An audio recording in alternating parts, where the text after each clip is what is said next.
has got an end.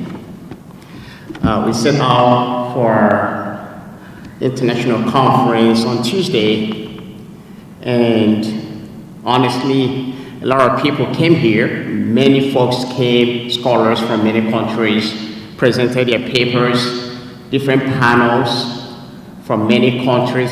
Wonderful research encounter and exchange of ideas from various countries.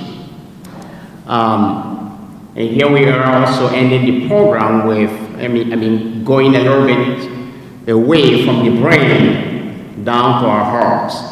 What a wonderful way to end our fourth conference.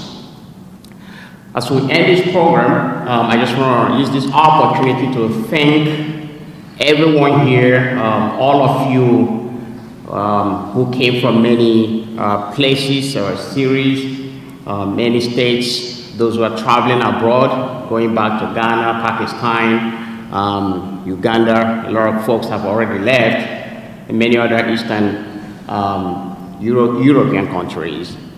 So I want to thank you for really being very patient, and our colleagues, those who are working with me on this very project.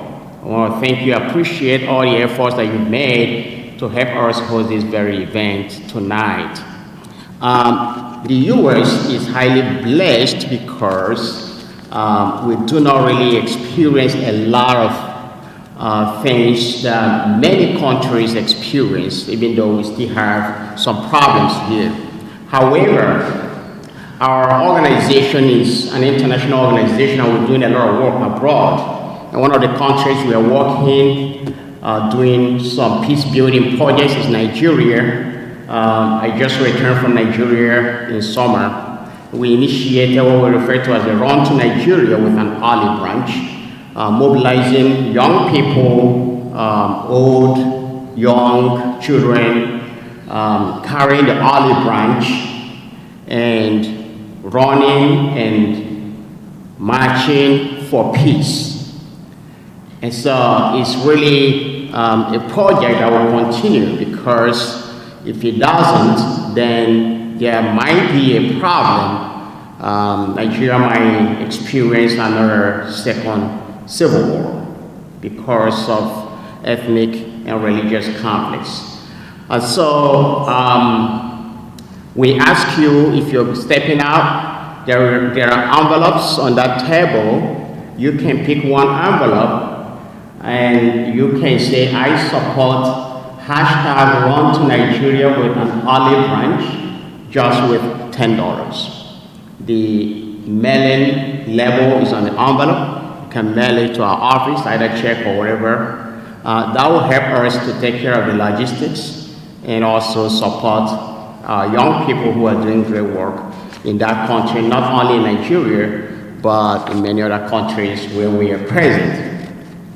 So with this, I just want to thank you again. Next year, we have a big project coming up, the 5th International Conference on Ethnic and Religious Conflict Resolution and Peace Building. And the first time we will be having traditional rulers, indigenous leaders from many countries, and that's basically why Nana came from Ghana to see what we're doing here. And many traditional rulers from Africa, Middle East, Asia, Latin America, they will all come to New York, and we might have hundreds of them, if not up to 1,000. So we're going to be working with the Office for Indigenous People's Issues at the United Nations to get that project started. The reason is because every year we convene national presidents from many countries to the UN. We also bring the religious leaders. Some organizations have taken it up, but we have not really given voice at the international level to indigenous traditional leaders. So we want to begin that next year, bring them in, and also bring researchers and scholars working on the traditional systems of conflict resolution. So they learn from new research, and also researchers who will learn from the indigenous people, indigenous leaders, the traditional rulers who are doing mediation at the grassroots levels, resolving land disputes and many of those conflicts at the traditional level where they are. So I want to thank you again for coming, and I wish you peace, and we say peace prevail on earth. Thank you.